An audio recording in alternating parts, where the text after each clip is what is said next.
I lived close to my husband, who I loved very much, but my mother-in-law, Kim, wasn't kind to me. She was really mean.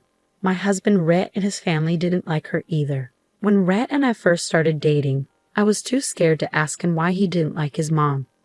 He didn't want to talk about it at first, but when he did, he told me, "My mom isn't a good person. I know you see good in everyone, but my mom is mostly bad." "Why do you think that, Rhett? Did something bad happen?" "Yeah, a lot of things happened. She's greedy and only thinks about herself. Her spending caused my parents to get divorced. And she even got credit cards in mine and my sister's names when we were kids. My dad had to pay off all those debts to fix our credit. Oh my goodness, Kim never paid them back, but she lives in such a fancy house and spends a lot of money. That house was supposed to be my dad's. Mom threatened to stop us from seeing Dad if he didn't give her the house. The money she has actually comes from child support payments from Dad. She hardly used them for us. The way Kim treated Rhett and his sister Rosie was really awful. It's hard for me to even think about without getting upset. It completely changed how I saw Kim. After meeting George, Rhett's dad, it was clear that Kim was the real problem. She took advantage of George and his money. It was really sad. I didn't see or deal with Kim much before Rhett, and I got married because they didn't have a close relationship. But after we got married, I saw firsthand what she was like. Kim was always asking Rhett for money. She'd manipulate and guilt-trip him into giving her money. Because of this, Rhett could hardly save any money for himself. Things got even worse when we decided to buy a house. None of us could afford to buy it outright, but we saved up enough money for the down payment. It was our dream home, and we loved it, but Kim just got greedier. She even came to our house and said, "Wow, nice house you have here. Did you manage to get my son to pay for it? This house is huge. We're both contributing to paying for this house, Kim, and really it's none of your concern who owns it." "Well, it's my concern if my son is involved. What's his mind too? And speaking of him, I need him to send me some money. We're struggling at home." "What? Are you serious? We sent you $2,000 this month. What happened to that money?" "What I do with the money isn't your concern. Just tell him to send it through Venmo. And make sure he's more generous this time." That was her attitude every time I dealt with her. She acted like she deserved everything and didn't care about anyone else. She even took money from Rosie and George every month, despite having a part-time job. I doubt it even covered her expensive Starbucks habit. Her lavish lifestyle was funded by others, but I didn't feel the impact because Rhett took care of everything. Little did I know, things would soon take a turn for the worse. You see, about 2 years after we got married, Rhett passed away unexpectedly from a rare illness. It was a shock, and we didn't have time to prepare. I was devastated and felt like giving up. Rhett was my soulmate, and I couldn't imagine life without him. Rosie and George were there for me during this difficult time. They helped me cope while they mourned Rhett too. It brought us closer together, but Kim didn't seem affected at all. She barely shed a tear at the funeral and never reached out to me or helped with the arrangements. Kim seemed more focused on her own agenda. Right after the funeral, she said, "Now that the funeral's done, let's discuss Rhett's will." "What do you mean?" "Have some decency, Kim. You just lost your son and all you care about is his will. Don't lecture me. I need to know what I'm getting from his belongings." "You're not getting anything. How could you expect to when you've been nothing but a terrible mother to him?" "That can't be true. I'll sue you if you don't give me my share." Most of his money went towards his medical bills. Plus, he gave you a lot of money every month, leaving him with hardly any savings. You've got some nerve to ask for more after everything. He's the one who paid for the house you live in. I know that. I want my share of it. It can't all be yours. The house belongs to me, and there's nothing you can do to change that. You'd better keep your distance. Rhett put up with you, but I won't. I'll make sure I get what's fair. You'll hear from me." With that, Kim stormed off. I couldn't believe what had just happened. It only made me sadder to see how little Rhett's mother cared about his passing. I broke down again, knowing there was more bad news to come. When I got home after the funeral, I noticed that someone had been in the house. I panicked and checked all my belongings. It turned out that most of Rhett's things were missing. I couldn't even find his wedding ring, the one he gave back to me so I could keep it as a memory of him. Now it was gone from the house. Even our wedding album was missing. I was on the brink of another breakdown, and I had no idea who could have done this. It had to be someone close to us. A thief would have taken much more. In my mind, there was only one person who could have done this. At that moment, I received a call from Kim. She said, "Now that you've had some time to think, I'll give you a chance. Sign over your share of the house." "How can you still be doing this, Kim? That's never going to happen." "You're still being stubborn, I see. Here's the deal, Naomi. I have Brett's wedding ring with me, and I've also gathered all his childhood belongings along with your wedding album from the house." "What? How is that even possible?" "It was simple to make a spare key from Rhett's house keys. I slipped in while you were occupied with the casket. It's quite a pity, isn't it? You'll hand those items back over, Kim. I'll inform the police." "Yes, you could do that. But I'd destroy them before the police arrive. They might catch me, but you'll never see your precious items again." "What do you want?" "Sign over the house, Naomi. I want the entire house. Since you've been so cheeky with me, I'll give you back the items as soon as you sign the papers." And with that, she hung up on me. I was left in disbelief. I didn't know what to do. Kim had taken all the precious things I had left of Rhett. I wanted them back desperately. The house meant little to me. But the more I thought about her actions, the angrier I became. I couldn't let her win. Not after everything she'd done to Rhett and now to me. I immediately called George and Rosie to the house. I explained everything Kim had said and done. They were shocked and disgusted by her behavior. Rosie said, "I'm ashamed that I'm related to someone like her. My son isn't even laid to rest yet, and she's already up to her old tricks. How can she be so heartless? This is unforgivable. I'm going to her house right now and confront her. You're not signing away the house. You and Rhett made so many memories here. I won't stand for this." "No, Rosie. If we confront her, Kim might destroy the items. I need them back safe and sound.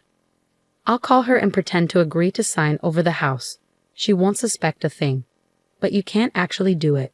It's crazy. Please, Naomi, don't give in to her evil schemes." "Don't worry, guys. I won't let her win. I had a plan. Kim had caused so much harm in our lives, and it was time to make her face the consequences. She disrespected Rhett's memory and tried to take my house.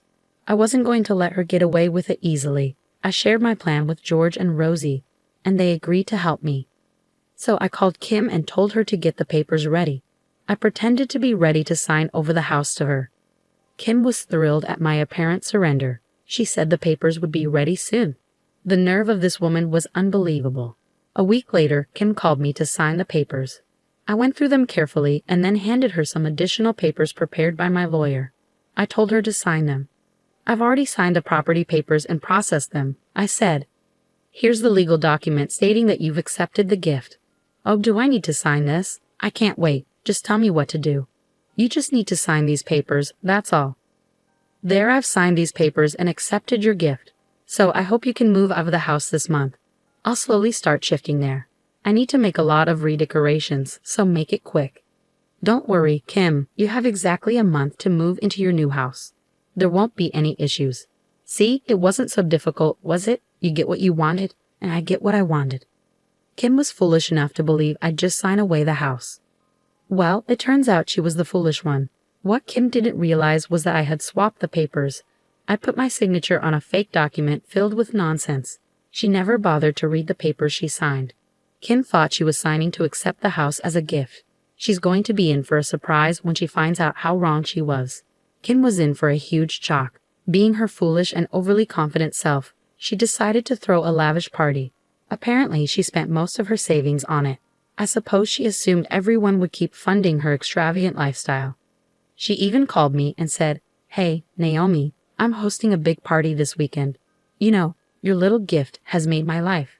So I'm going to invite everyone to share the good news. I want you there when I announce my new house.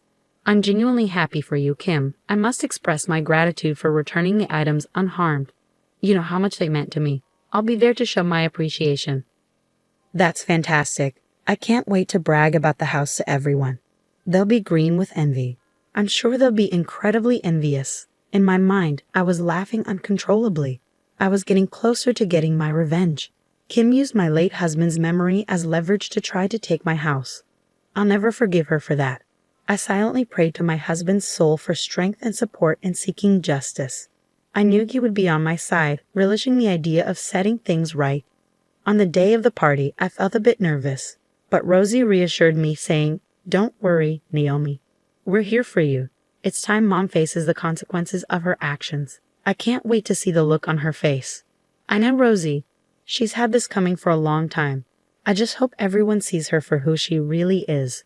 Everyone will be on your side once they hear the whole story. You're incredibly brave, Naomi. My brother would be so proud of you. Rosie's words filled me with courage. I felt confident and prepared to face whatever came my way. When we arrived at the party, Kim had indeed thrown a grand affair, as she promised. It was evident as she was ecstatic about her new house and wanted to celebrate it in style. I couldn't help but feel a sense of excitement as I took in all the festivities. Many familiar faces filled the room, and I was glad to be surrounded by friends. The real spectacle began when Kim stood up to make a toast. Everyone was curious about the reason behind such an extravagant party, so they eagerly awaited her announcement. Kim said, "Thank you all for being here. Today is a special day for me, and I wanted to share it with my loved ones. Recently, I achieved a lifelong dream, so this party is a celebration of my accomplishment." Kim, why don't you just come out with it? I'm sure everyone's curious about why we're all gathered here. Of course I'll share, Naomi. It's only fair to let them in on the excitement. Everyone, I've been given my dream home by Naomi. She generously gifted me her old house. I'm absolutely thrilled. She made a huge sacrifice, and I'm so grateful to her. Thank you for what, Kim? For falling for your scheme and signing away my house? Well, you're in for a surprise. Let me tell you. What do you mean? I tricked you all. None of that happened. Everyone, I'm here to reveal the truth. Kim kept some valuable possessions of my late husband and forced me to sign over the house. She blackmailed me, threatening to destroy those items and make me suffer. Kim planned everything from the moment my late husband passed away. There was a collective gasp from the crowd as they exchanged shocked whispers. I turned to look at Kim, who appeared visibly nervous. She stuttered, No, Naomi is just joking. None of that happened. She couldn't handle the upkeep of such a large house, and the mortgage was too much for her, so she decided to sign it over to me. It's not true at all. Rosie and George know the truth. They'll vouch for me. Naomi is telling the truth, Kim. You tried to blackmail her into signing away the house. Rosie and I tried to intervene, but you didn't listen to any of us. Yes, that's correct. You need to stop lying to everyone. All of you acted in my best interest, Kim. I deserve the house too. After all, my son contributed to it as well. That house should rightfully belong to me.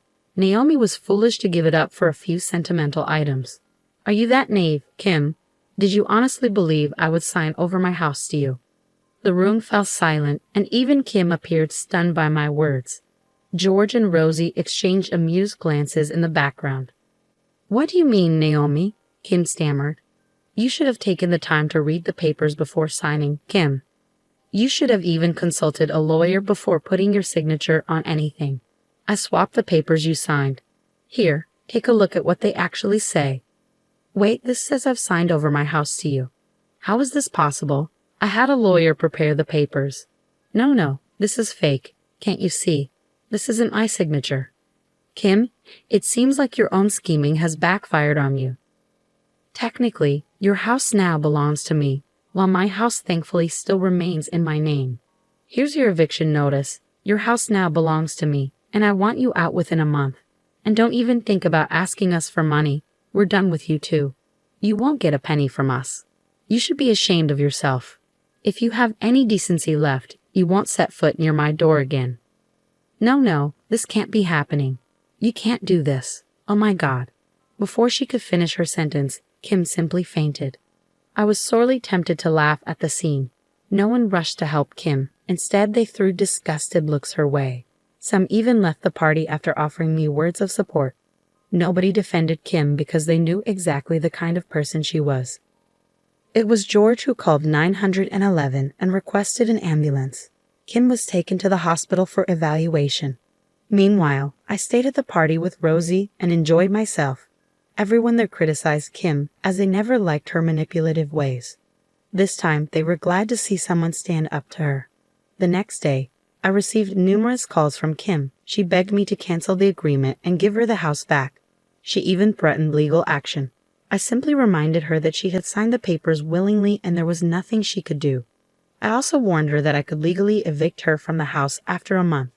Despite her pleas, I stood firm. Before the month was up, I found a perfect buyer for Kim's home. They were a young couple who reminded me a lot of myself and my late husband. So I accepted their offer and sold the house for a good price. Kim lashed out at me when she found out, but quickly backed off when I threatened to involve the police for harassment. Without the financial means to handle legal troubles, she fell silent. Later, Jordan Rosie told me that Kim had been begging them to take her in. She was on the brink of homelessness and had no money. However, they were fed up with her toxic behavior and refused to support her again. Meanwhile, I've been gradually rebuilding my life. With the proceeds from selling Kim's house, I was able to fully pay off my own home. I even had enough left over to treat George and Rosie to a vacation. While I may not be interested in dating again, it brings me comfort to know that I can continue living in the house I shared with my late husband.